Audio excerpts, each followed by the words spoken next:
তরুণ প্রজন্মের আলোচিত নির্মাতা কাজল আরেফিন অমি ছোট পর্দা এবং ওটিটিতে সাড়া জাগানো বেশ কিছু কাজ করে দর্শকদের কাছে জনপ্রিয়তার শীর্ষে আছেন এই নির্মাতা।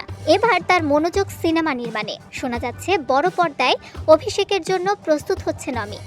অভিষেক কি তবে ঢালিউড কিং শাকিব খানকে নিয়েই হবে? বিশ্বস্ত সূত্রের বরাত দিয়ে সংবাদ মাধ্যম জানিয়েছে, তুফান মুক্তির আগে বেশ কয়েকবার কথা বলেছেন শাকিব খান ও অমি। ওই সূত্র সংবাদ মাধ্যমকে আরও জানিয়েছেন, অমির প্রথম সিনেমায় কাজ করতে চান শাকিব খান। অমিকে নাকি নিজ উদ্যোগেই ফোন করেছিলেন এই সুপারস্টার।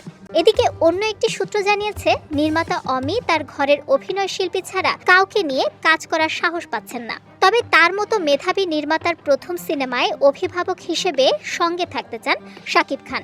বিষয়টি নিয়ে এখনো কোনো মন্তব্য পাওয়া যায়নি নির্মাতা কাজল আরেফিন অমির। এমনকি শাকিব খানও এ নিয়ে কোনো কথা বলতে চাননি। এই মুহূর্তে শাকিব উদযাপন করছেন তুফানের দেশীয় সাফল্য এবং সেই সঙ্গে অপেক্ষা করছেন তার অভিনীত আসন্ন সিনেমা দরদের।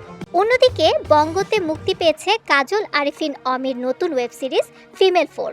এর বিভিন্ন চরিত্রে অভিনয় করেছেন জিয়াউল হক পলাশ, মারজুক রাসেল, শরাফ আহমেদ জীবন, পাভেল, ইরেশ জাকের, নীলাঞ্জনা নীলা সহ অনেকে। মুক্তির পর সিরিজটি রীতিমতো লুফে নিয়েছেন দর্শক মহল।